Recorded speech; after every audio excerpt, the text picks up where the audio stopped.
right, guys, what's going on? Welcome back to Chris's Sports Corner. Real quick, man. Hope everybody's having a great. Um, what's today? Thursday. Stuff's all starting to run together now. Hope everybody's having a great Thursday, man.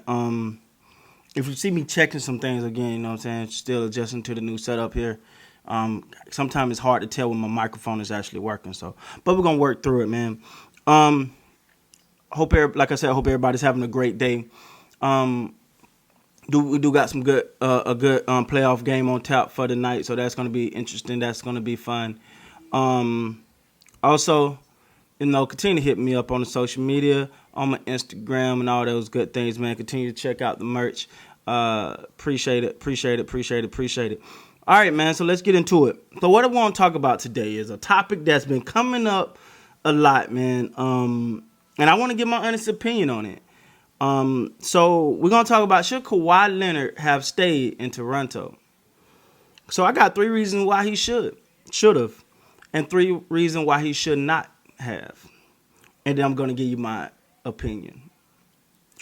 Number 1, the 3 reasons why he should have stayed in Toronto. 1, it was less pressure there for him. The culture was already created. He was just a plug and play, I thought his fit was very well there. It was very well received. He applied what was needed to that organization in a sense of belief, in the sense of, hey, we can really do this. I think he gave them that. I think he gave him that confidence. And in Toronto, if he'd stayed in Toronto, because we're talking post-championship, there have been no more pressure to deliver. He's delivered. He delivered the first title in franchise history. He could do no wrong in Toronto after that. And I really think that would have, that would allow him to play more free, right? Like he brought the city of Toronto and those great fans their chip. He brought it to them first time. They'd have want another one, and they'd expect another one, and he'd have put them in a position to get another one. But at the same time, he already delivered. So it wasn't, what can he do? They already seen what he could do, and I think he'd have relished in that role. He'd been more free. And let me say this, and I gotta be honest, man. Now, I don't make bones about it. I don't fake about it. I'm a Lakers fan. We all know that. But let me tell you something. When the Toronto Raptors fan base supports you, they freaking support you. Okay? Yeah, I've never seen nothing like it. I'll sit here and say it. I've had when I was deployed into Korea, I actually ran into someone who was from Toronto, and very loyal person, man. Very loyal person. And you like, that's pretty cool. But the fan base of Toronto will support you no matter what. And full disclosure, I'm going to keep providing content for them because they've supported my channel like no other, man. So salute to the whole Toronto Raptor fan base. They're just an amazing group of people, man. Now they defend theirs. Trust me. If you're inaccurate about something, they're gonna let you know. But for the most part, man, if they support you wholeheartedly. And I can say, you can look at my channel and see they really support. And I think that he would have a unparalleled support, as compared to going to the Clippers. Well, that city is already divided. It's not even an equal divide either. Let's be honest. All right, moving on, man.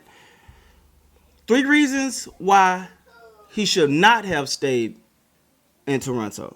All right. For one, he really wanted to be in LA. It's no secret. It's no secrets about it. He really wanted to be in LA. That's what when he got out of San Antonio, he has to be traded to the Lakers. And he couldn't get the Lakers, the Clippers. But Toronto wasn't going to oblige that, so they sent him to Toronto. And he made the most out of that situation, as we see. But overall, man, he wanted to be in LA, and you ultimately want to follow your heart. 2, he got another superstar running mate in Paul George. He got he got that superstar that he wanted, someone to go along. It was rumored that he had reached out to, I think, uh, Kyrie. There was rumor he reached out to Kevin Durant. It was rumored that he reached out to other people to try to get them to come with him to the Clippers, but he ended up getting Paul George.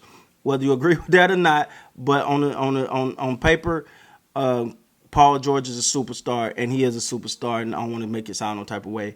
But he got the person he wanted, and he got a running mate with him there, so he felt not that that he would have help there, and that's what he wanted to be ultimately.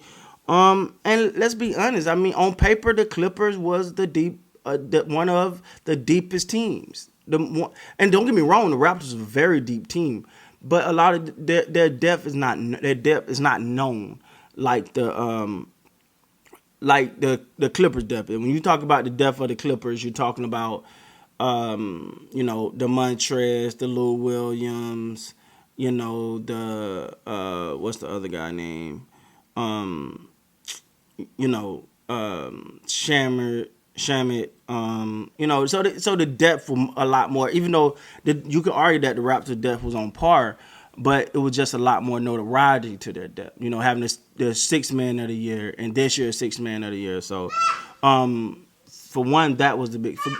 Forgive me, guys. My daughter has a new tent that she just got for her birthday, so she won't give Daddy no space. But overall, man, that's so those are the reason why he should not have stayed in Toronto. But ultimately, what do I think? Ultimately, if we talk, there's two parts. If we're talking career, we're talking less pressure. We're talking already accomplished the goal. More. Honestly, I think more spotlight on him if he'd have stayed in Toronto, from the simple fact of that Toronto would have literally been his city. Literally. Now you look at the flip side of that, but his heart was in LA. So ultimately, he's accomplished. He got multiple championships, multiple finals MVPs. So it's really only one or two other things that he can really accomplish. And if you could do that while being at home where your heart is, ultimately, if a player can play where their heart is at, you expect to get the best from them. And ultimately, I felt like he probably should have went to LA if that's where he was going to be most happiest. But if we're talking career-wise, I think he should have stayed in Toronto. But if we're talking about just him as a person overall, which is more important probably than him than his just from a numbers perspective, then LA is the right place for him. Ultimately, so I salute Kawhi for making the decision that he made, that he thought was best for him. He got what he wanted. And ultimately, I think he wouldn't have been asked to do too much in Toronto. He just do what you've been doing, man. You good? Just do what you've been doing. That's it. And he got he know it for sure. And the same thing with the Clippers now, but he had an organization they know was gonna fight for him, hands over fist. And I mean, Toronto was already proving that they were gonna give him all the time he needed. They were gonna give him the doctor, the treatment, everything he needed. But ultimately, his heart was in LA, and so he got that. He got to LA. That's where he wanted to be. So that's my take on that, guys. Please like, comment, subscribe to the channel. Until next time, man. You guys be great.